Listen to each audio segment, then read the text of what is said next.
వేరేగా ఉంటాయి.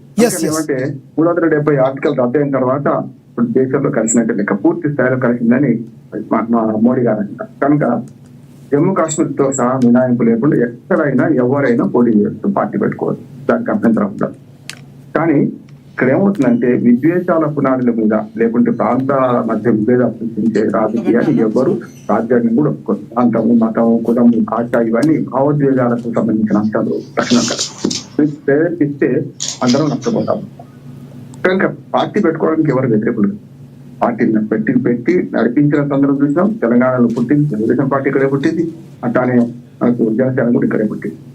కానీ ప్రాంతం విడిపోయిన తర్వాత తెలుగుదేశం ఎంత వైజ్ మ్యాన్ గా తప్పుకున్నది, వైసీపీ కూడా ఎట్లా తప్పుకున్నది చూసినాం కదా. మనం అయితే వైసీపీ కూడా ఇక్కడ పుట్టిన పార్టీ, తెలంగాణలో పుట్టిన పార్టీ కదా. ఆనాడు వైసీపీ ఆవిర్భావం కూడా ఇక్కడ జరిగింది కదా. అందుకని పవన్ కళ్యాణ్ విషయానికి వచ్చేవాళ్ళకి ఏమవుతుందంటే ఆయన పెళ్లి ఇంటి ముందు చావు బాధ మోగించుండి అంటున్నాను. ఎందుకంటే నేను జరిగింది ఏంటి, ఆంధ్రప్రదేశ్ అవతరణ తెలంగాణ అవతరించిన జరుపుకుంటుంటే ప్రజలు ఆనందంగా జరుపుకుంటుంటే ఇప్పుడు దాకా తన సమయము సందర్భం రెండు కాదు. తెలంగాణ వాదిగా లేకుండా ప్రజాస్వామ్యవాదిగా కొంచెం సవరణ చేసుకుంటుంటే అక్కడ ఇంటి ముందు చావు డబ్బు మోగిస్తే ఎవరికైనా కోపం వస్తుంది కదా. దానికి పూర్వరంగంగా ఉంటుంది. నిజంగా మనకు నాగేశ్వర గారి ఎపిసోడ్ లేకపోతే ఇంత వ్యతిరేకత కూడా రాకపోయేది అంటున్నాను. నాగేశ్వర గారి ఎపిసోడ్ లో నాగేశ్వర తప్పు చేసినా చేయిందా తేలక ముందే ఆయనే వెనక్కి తిరిగాడు. మేమందరం విశ్లేషకులు, కోటిపాల అయ్యప్ప గారు, నేను కానీ ఏం చేస్తామని మనకు మన రిజల్ట్స్ అంచనా వేసినాం. ప్రశ్న విజయ్ గెలుస్తామని నేను చెప్పలేదు, గట్టిగా మాట్లాడి స్టార్టింగ్ గెలుస్తాను అనుకున్నాను. మరి నేను ఓడిపోయినట్టు కదా, విజయ్ నన్ను చేసేయన్న. అట్లానే తృణమూల్ కాంగ్రెస్ గెలుస్తుంది, బీజేపీ దగ్గర దాకా వస్తుంది కానీ పోతుంది వస్తానన్నా. మరి బీజేపీ వాళ్ళకి వేసేయన్న. అందుకని అమిత్ షా పవన్ కళ్యాణ్ మధ్య ఏం జరిగిందో తెలియకుండా మాట్లాడడం, అది మాట్లాడడం తప్ప ఒప్ప అంటే విశ్లేషణ కూడా మనం ఏమైనా మాట్లాడవచ్చు. నిజం కాదు మాకు చెప్పాలి, కాదయా మేము అసలు మాట్లాడేదంటే అయిపోయింది. కానీ పవన్ మనకు నాగేశ్వర గారి మీద అక్టోబర్గా రామ్మోహన్ గారు ఏదైతే స్టేట్మెంట్ ఇవ్వటమును గెలుపోవటమును చెప్పడం రెండు ఒకటిగానే మీరు భావిస్తారా? అందుకని ఆయన వెనక్కి తీసుకున్నాను కదా. నేను రెండో చెప్తున్నాను వెనక్కి తీసుకుని అంటున్నాను. నాగేశ్వరం వెనక్కి తీసుకున్నాను. అంతే దాకా పవన్ కళ్యాణ్ కూడా ప్రవర్తించాడు అంటున్నాను. ఇప్పుడు కాజామియా ఏకీతో మన మియాబీ ఏకీతో కాజా క్యాకర్తే అని ఉర్దూలో సాగుతుంది. అంటే భార్యాభర్తలు ఒకటైనాక కాజా ఏం చేస్తాడు, మన అగ్రిమెంట్ కదా ముస్లిం మ్యారేజ్లలో. అట్లా భార్యాభర్తలు ఒకటైనాక మధ్యన పురోహితుడు ఏం చేస్తాడు. ఇది ఏమైందంటే ఇద్దరి మధ్యన కలిసి ఇంకో రకంగా వచ్చింది అంటున్నాను. పవన్ కళ్యాణ్ గారు కూడా అంతే హుందాగా కేసులు విత్డ్రా చేసుకోండి వద్దు అని ఆయన చెప్పిండు. ఇటుపక్క నాగేశ్వర్ గారు కూడా ఆ ఊహించడం కరెక్ట్ కాదు, ఆడ ఏం జరిగింది నాకు కూడా తెలియదు కదా, నా అందరూ నేను ఊహించి చెప్పిన. చాలా వరకు ఏమైతుంది లక్ష్మణ్ గారు, ఈ సంచలనం కోసం యూట్యూబ్ ఛానల్ పెట్టుకున్న వాళ్ళు ఏం చేస్తున్నారంటే 7 వర్షాలు మాట్లాడుతున్నాను. ఫస్ట్ అంట ఇప్పుడు నేను ఒక 50 ఏళ్ళ నుంచి జర్నలిస్తున్నాను, 25 ఏళ్ళ నుంచి టీవీలో మాట్లాడుతున్నాను, 2001 నుంచి. కనుక చూసుకుంటే చాలా వరకు కొన్ని తమ్మునేలు పెట్టినా లేకుంటే అడ్డగోలు మాట్లాడినా ఎక్కువ న్యూస్ వస్తాయని చూస్తున్నాను. నేను ఇప్పటిదాకా 15 వీడియోలు చేస్తాను. ఓసిడీకే అనే మాట ఏంటి అర్థం చెప్పిన ఏం చెప్పలేదు, దానికి ఎక్కువ న్యూస్ వచ్చినాయి. ఏం చేయాలి చెప్పండి. అందుకనే వీళ్ళు అసలు పోతుంది. కనుక మనకు నాగేశ్వర్ గారు క్లియర్ గా ఆయన తగ్గిండు. ఆ తర్వాత ఇటు పక్కన కూడా తగ్గిండు. ఎక్కడొచ్చింది దయ్యం వచ్చి కయ్యం పెట్టినట్టు అనవసరంగా ఇటు పక్క ప్రెస్ మీట్లు పెట్టి పాసం యాదగిరి గారు కానీ ఇవన్నీ చాలా దుర్మార్గంగా మాట్లాడినారు పవన్ కళ్యాణ్ అంటున్నారు. వస్తాను అది కరెక్ట్ కాదు. ఏదైనా సరే విధానపరంగా పవన్ కళ్యాణ్ ఏమైనా చేయండి, ఏమైనా మాట్లాడండి, కానీ మాట్లాడి తప్పు అంటున్నాను. రెండోది ఇటు పక్క కూడా జనసేన వాళ్ళు కూడా స్క్రోల్ చేసుకుంటూ మన నాగేశ్వర్ గారి గురించి వ్యక్తిగతంగా మాట్లాడి కూడా తప్పు అంటున్నారు. ఈ రెండు బాగా పెద్దగొట్టింది ఒకటిసారి. ఈ లోపల నాగేశ్వర్ గారు కూడా ప్రెస్ మీట్ పోయి ప్రెస్ క్లబ్ లో అక్కడ వాళ్ళు చెడుతుంటే చూసుకున్నారు కదా, మళ్ళీ దానికి అగ్నికి ఆద్యం వచ్చినట్టు అయింది. అక్కడి నుంచి మొదలైంది కథ. మొదలైనప్పుడు కొంచెం ఓపిక పట్టి ఎట్లాగూ పవన్ కళ్యాణ్ ఓపిక పట్టింది కదా, ఒక 4 రోజులు ప్రెస్ మీట్ కాదు, మంచి బహిరంగ సభ పెట్టుకుంటే ఎవరు వద్దనేవాళ్ళు కాదు. కానీ పెళ్లి ముహూర్తం నాడే చావు బాజా మోగించే ప్రయత్నం చేయడం వల్ల వచ్చిన ఇబ్బంది అంటున్నాను స్పష్టంగా. పెళ్లి ఇంటి ముందరికి శవం నిజంగా నా ఊళ్ళో చచ్చిపోతే ఎవరు చుట్టూ తిరిగిపోతారు కానీ ఇంటి ముందరికి ఎవరు కూడా. కనుక అదొకటి సమయం పాటించలేదు, తప్ప అంటున్నాను. రెండోది ల్యాండ్ విషయంలో పూర్తిగా నేను పవన్ కళ్యాణ్ యాజ్ అడ్వకేట్ గా అటల్ పార్టీ వ్యవస్థ గురించి పూర్తి తెలిసిన వాడిగా నేను సమర్థించిన. FTL ల్యాండ్ అనేది పట్టా ల్యాండే, దానిలో 3 ఉంటాయి. చాలా మందికి ఇప్పుడు ఆంధ్ర తెలంగాణ టీవీలో కూడా సమస్య ఏమైందంటే గుంట అంటే తెలుస్తలేదు. మన మాదిరెడ్డికి తెలంగాణ అబ్బాయి కానీ తెలుసు అనుకుంటున్నాను. ఎందుకంటే చాలా కుంటలు అంటున్నారు. గుంట అంటే ఆంధ్రలో తప్పుడు పదం, బూత్ పదం. తెలంగాణలో కొల్లి అంటే తప్పుడు పదం. కానీ కొల్లి ఇంటి పేరు చాలా మందికి ఉంటుంది ఆంధ్రలో. కనుక ఇవన్నీ కొంచెం గమనిస్తే గుంటలు తేడా తెలకుండా మనం రాస్తున్నాం, మాట్లాడుతున్నాం. అందుకని శిఖం ల్యాండ్ ఎవరికి అమ్మడానికి వెళ్ళేది, కొనడానికి. శిఖం పట్టా ఉంటుంది FTL లెవెల్. అంటే అలుగు వాడినప్పుడు ఆ వెనుకకు నీళ్లు తాంతాయి కదా, అవన్నీ వ్యవసాయ భూములు ఉంటాయి, కానీ ఒకటే పంట పండించుకోవాలి, ఏక్ ఫస్లా అని అంటారు దాన్ని. అట్లాగే బఫర్ జోన్ ఉంటుంది, కట్ట ముందు ఉంటుంది, కట్ట వెనుక కూడా ఉంటుంది బఫర్ జోన్. కట్టు కాలం అంటే నీళ్ళు రావాలి కదా, వాళ్ళకు అవరోధం కలిగిస్తే నీళ్ళు రావు కదా కుంటలకు చెరువులకు. ఇవన్నీ ఈ రెవెన్యూ రూల్స్ ప్రకారం చూసుకుంటే FTL లో కనుక ఆయన కొని ఉంటే తప్పేమీ లేదని నేను మొదటి నుంచి దాదాపు 10 వారం రోజుల నుంచి మాట్లాడుతున్నాను.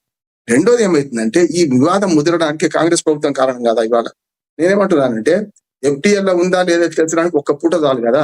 పవన్ కళ్యాణ్ ఆక్రమించుకుంటూ అని చాలా యూట్యూబ్ ఛానల్ పోయి అక్కడ నాన్న హంగామా చేసింది కదా.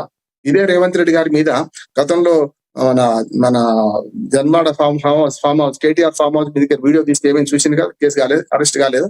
అందుకని ఒక భూమిలో కూడా ప్రైవేట్ ల్యాండా పట్టా ల్యాండా తెలుసుకోకుండా పోవడం వల్ల ఏమవుతున్నట్టు ఇట్లాంటి జరుగుతాయి. దాన్ని తేల్చాల్సింది రాష్ట్ర ప్రభుత్వం. ఇవాళ ఆయన అక్రమంగా ఉంటే విడిచిపెడతా అన్నాడు కదా, విడిచిపెడతాను అంటున్నాడు, ఛాలెంజ్ చేస్తున్నాడు. సక్రమంగా తేల్చాల్సింది రాష్ట్ర ప్రభుత్వం. ఆ వివాదాలకు పోదాల్సుకొని నేను పూర్తిగా ఒక అడ్వకేట్ గా ఒక లీగల్ ఒపీనియన్ ఇచ్చిన మాత్రం పట్టా మన FTL లెవెల్లో పట్టా భూమి ఉంటే తప్పు కాదు, దాన్ని మార్పు చేయొద్దు, ఎలాంటి మట్టి పోయొద్దు, ఎలాంటి మనకు మా స్థలంలో మార్పులు చేయొద్దు, వ్యవసాయం చేసుకోవచ్చు, అంతవరకు దాన్ని విడిచిపెడతాను. ఆయన చెప్పింది కానీ క్లియర్లే ఏంటంటే నేను నాది కాదు గవర్నమెంట్ దాన్ని తెలిసి విడిచిపెడతాను, అయిపోయింది, దాన్ని కిస్సా కథం అయిపోయింది. ఇది ఎక్కడికి వస్తాను. రామ్మోహన్ గారు నిన్న ఏదైతే మంత్రి గారు మాట్లాడారో బయట ఒకటి ఉంది, పొన్నం గారు మాట్లాడిన బయట ఒకసారి చూద్దాం. అంతకుముందు పవన్ కళ్యాణ్ కూడా రెండు ఉంటాయి, వేద్దాం సార్. పొన్నం ప్రభాకర్ గారు మాట్లాడింది, పవన్ కళ్యాణ్ గారు మాట్లాడింది వేద్దాం. ముందు పొన్నం గారు మాట్లాడింది ప్లే అవుతుంది, ఒకసారి చూద్దాం. రైట్. మిస్టర్ పవన్ కళ్యాణ్, ఇది మా అయ్య జాగిరే, మా తెలంగాణ ప్రజల అయ్య జాగిరే, 4 కోట్ల ప్రజల మనుషుల యొక్క అయ్య జాగిరే, నీ అయ్య జాగిరి కాదు, ఫస్ట్ గుర్తుపెట్టుకో. ఇలా ముందుగా బేషరతుగా క్షమాపణ చెప్పాలి చనిపోయినటువంటి కళాకారుడు గద్దార్ గారికి. వారు పక్కకు మాట్లాడిన కొద్దీ తాపకొక స్లిప్పిట్ వస్తా ఉంది. పాప పవన్ కళ్యాణ్ గారిని పేడ్ ఆర్టిస్టు, రేపు పొద్దున నిజంగా నాగరంలో బాగా డబ్బులుంటే నేను కూడా ఆయన ఒక పాత్రకి ఎంగేజ్ చేసి ఈ విధంగా మాట్లాడగలగడానికి అవకాశం. ఎందుకంటే ఆయనకు వచ్చే చిట్టీలు భారతీయ జనతా పార్టీ నుంచి వస్తున్నాయి, TRS పార్టీ నుంచి వస్తున్నాయి, తెలుగు స్క్రిప్ట్ రాసుకొని మాట్లాడతాడు. భావజ్వాల వ్యాప్తి ఉంటే, తెలంగాణ నరాన గుండెల్లో ఉంటే నేను ఎవరిని అవమానిస్తాను, ఆంధ్రప్రదేశ్ ప్రజలను కూడా. ఈవెన్ చంద్రబాబు నాయుడు గారు, తెలంగాణ ముఖ్యమంత్రి రేవంత్ రెడ్డి గారు వచ్చి కూర్చుంటే కూడా తెలంగాణ విభజన హామీలను సామరస్యంగా పరిష్కరించుకోవాలని మాట్లాడుకునేటువంటి అటువంటి వాతావరణాన్ని కలిగేసే ప్రయత్నం చేస్తా ఉన్నాం. మిస్టర్ పవన్ కళ్యాణ్, ఇది మా అయ్య జాగిరే. రైట్. ఎలా చూస్తారు ఈ కమెంట్ని? గద్దర్ గారికి క్షమాపణలు చెప్పాలి అన్నారు. అంతకుముందు పవన్ కళ్యాణ్ ఈ మాట అన్నారు, మీ అయ్య జాగిరా అన్నదానికి ఇది మా అయ్య జాగిరే, మీ అయ్య జాగిరి కాదన్నారు. ఇక గద్దర్ గారికి క్షమాపణలు చెప్పాలన్నారు. ఎలా చూస్తారు? అందుకనే ఇప్పుడు చెప్పాను అదే కదా, ఇప్పుడు చర్యకు ప్రతిచర్య ఉంటుంది. ఆయన ఛాలెంజ్ చేసిండు, అది కాదు అయ్య జాగిరా అని చెప్పిండు క్లియర్ గా. ఆయన మాట్లాడింది ఒకే రకంగా, అంటే సంసుంటా అనుకుంటా అయిపోయింది. నేను ఇంకో మాట చెప్తాను. పవన్ కళ్యాణ్ గారు పార్టీ పెట్టి 12 ఏళ్ళు అయిపోయింది. దేశాభివృద్ధి హైదరాబాద్ ఆంధ్రప్రదేశ్ పోయినసారి చేసుకున్నాను కనుక 12 ఏళ్ళుగా తెలంగాణలో పుట్టింది. తెలుగుదేశం కూడా ఇక్కడే పుట్టింది, ఇక్కడ పుట్టలేదు. కానీ వైసీపీ కూడా ఇక్కడే పుట్టింది. ఉమ్మడి ఆంధ్రప్రదేశ్ కనుక హైదరాబాద్ రాజధాని కనుక పుట్టింది.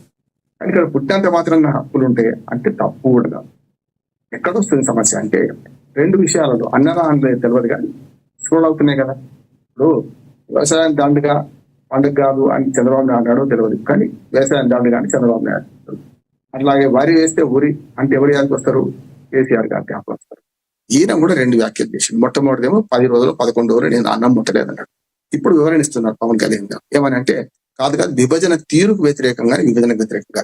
ఇప్పుడు మొన్న కదా పాకిస్తాన్ తో విభజనతో వచ్చిన ఆ ఎంపీకి ఆయన తేడా ఏముంది? నేనేమంటున్నానంటే అడుసు దొక్కనేలా కాలు గడగనేలా అన్నట్టు ఆనాడు ఆ మాట అన్నడా లేదా అనడం వల్ల ఇప్పుడు వివరణ ఇచ్చినా కూడా జాతకత లేదా అంటున్నాను. అంటే విభజన తీరు ఇన్ని రోజుల తర్వాత 12 ఏళ్ల తర్వాత విభజన తీరును విమర్శిస్తే తలుపులు మూసిండ్రు అవి అంటే మోడీ గారు అన్నమాట నీకు తేడా ఏముంది? మోడీ గారు అన్నది కూడా అదే కదా, తల్లిని చంపి పిల్లల్ని బతికించింది అన్నాడు. అంటే ఏమన్నట్టు ఆంధ్రప్రదేశ్ చచ్చిపోయింది ఇప్పుడు బతికింది అన్నట్టు కదా. అలాగే 7 మండలాలు తీసుకోవడం, ఇవన్నీ కూడా తెలంగాణ ప్రజల మనసుల్లో చాలా గాఢంగా నాటుకున్నాయి. సరే అది కొత్త ఒడిసిన పంచాంగం అయిపోయింది అనుకుందాం కొద్దిసేపటికి. మొన్న కొబ్బరి చెట్లు ఎండిపోవడానికి తెలంగాణ ప్రజలకు సంబంధం ఉంది ఏమన్నా? నాయకులు అన్నాడు వేరు. ఇంకా తెలంగాణ ప్రజల నరదిష్టి జరిగి వండిపోయినాయి. తప్పు కదా అంటున్నాను. అంటే ఇప్పుడు ఈ రెండు వ్యాఖ్యల వల్ల తెలంగాణ ప్రజలకు ఆయన వ్యతిరేకంగా మామూలు సామాన్య ప్రజలని అర్థమవుతుంది. అందుకని ఆయన రాజకీయ విధానాలు కానీ ప్రశ్నిస్తారండి. కూటమి ప్రభుత్వం నిజంగా ఆంధ్రప్రదేశ్ లో ఒక గేమ్ చేంజర్ అయిండు. నిజంగా ఆయన లేకపోతే మళ్ళీ ఒకసారి బీజేపీ వేరు, టీడీపీ వేరు, జనసేన వేరు పోటీ చేస్తే మళ్ళీ జగన్మోహన్ రెడ్డి గెలిచాడు. మొదటిసారి 2014లో కలిసి ఉంటే కలసి సుఖం సినిమా చూసిన ఆంధ్రప్రదేశ్ లో, రెండోసారి 2019లో విడిపోతే చెడిపోతామనే సినిమా చూసిండు కదా, 2 చోట్ల ఓడిపోయిండు. గెలిచిన ఒక్కడు కూడా నీ పార్టీతో గెలవలేదని మళ్ళీ వైసీపీలో చేరిపోయిండు. ఒక ఎమ్మెల్యే 2019లో గెలిచిన. 24 ఎన్నికలకు వచ్చేవరకల్లా ఈ కూటమిలో పసుపచ్చను ఆరెంజ్ కలిపింది ఎవరంటే పవన్ కళ్యాణ్ ధైర్యంగా చేసిండు. చాలా ఒప్పుకుంటా, సమస్య లేదంటున్నాడు. ఆంధ్రప్రదేశ్ రాజకీయాలలో ఆయన గేమ్ చేంజర్, ఒక మ్యాన్ ఆఫ్ ది మ్యాచ్ అయినాడు. కానీ తెలంగాణకు వచ్చే ముందు ఎవ్వరు వద్దంటలేరు. తెలంగాణలో జనసేన పోటీ చేయలేదు. మాదిరెడ్డి గారు చెప్పాలి, 8 సీట్లలో తెలంగాణలో అసెంబ్లీలో పొడి చేస్తే కూకటిపల్లి నుంచి మొదలుపెట్టి తొర్రూరు దాకా చేస్తే ఒకటి గెలవలే. తప్పు కాదు, అందరు పొడి చేయని గెలవాలని ఏం లేదు కదా, గెలవలేదు పోయి. మొన్న అసెంబ్లీ మన మున్సిపల్ ఎన్నికల్లో దాదాపు 16 చోట్ల పోటీ చేసినట్టు మాధవరెడ్డి గారు చెప్పారు. 16లో 2 గెలిచారు, 2 కౌన్సిలర్లు గెలిచారు కదా. కానీ ప్రజలు తెలుసుకున్నాక ఎటువంటి పార్టీనైనా తీసుకొస్తారు అంటున్నారు. ప్రజలు తెలుసుకోకపోతే ఏం చేయలేరు అంటున్నారు. అహంకారము అవినీతి తోడైతే 10 ఏళ్ల టీఆర్ఎస్ ప్రభుత్వాన్ని ఇక్కడే తుంగలో దక్కింది. ఇదే ప్రజలు కదా. అందుకని కాళోజీ నారాయణరావు గారు ఏమన్నారు, మన లక్ష్మణ్ గారు, ప్రాంతం వాడే దోపిడీ చేస్తే ఇక్కడనే పాతి పెడతాం, ప్రాంతీయతరుడు దోపిడీ చేస్తే ప్రాంతం అవతలకి పారదోడతాం, పొలిమేర దాకా తరిపి కొడతామని కానీ చంపమని చెప్పలేకపోతే. ఆనాటి నుంచి ఈనాటి తెలంగాణ ప్రజలు విజ్ఞాన స్వరాన్ని వినిపిస్తారు. కొంచెం దాన్ని మనకు అస్థితో పోరాటం అర్థం చేసుకుంటే దాటిపోతే ఒక మాట చెప్తాను.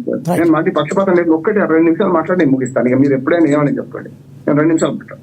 ఏమంటే పవన్ కళ్యాణ్ గారు ఈ సమయం సందర్భం కాకుండా ఈవిడ మీటింగ్ పెట్టింది నెంబర్ 1. రెండోది, ప్రభుత్వం చాలా వయసుగా ప్రవర్తించింది. ఎందుకంటే ఈ ఆవేశాలు వచ్చి పెళ్లింటి ముందు సాగుబాజ మోస్తూ కష్టం అని చెప్పి పర్మిషన్ ఇవ్వలేదు. రెండోది, హైకోర్టు తప్పు చేయలేదు, హైకోర్టు కూడా వద్దన్నది కదా. ప్రెస్ మీట్ పెట్టి ప్రెస్ మీట్ లో నిన్న కేవలం అస్సలు విషయం అంతా పోయింది. ఆనందోత్సవాలు జరుపుకున్న నిన్న పెరడు పోయింది, నిన్న ముఖ్యమంత్రి మాట్లాడేది పోయింది, ఇతర మిత్రులు మాట్లాడేది, మోడీ గారు, రాహుల్ గాంధీ, అమిత్ షా, వాళ్ళందరూ జాతీయ నాయకులు మాట్లాడిందంతా పోయింది. కేవలం ఇప్పుడు ఇదే ముందరికి వచ్చింది కదా.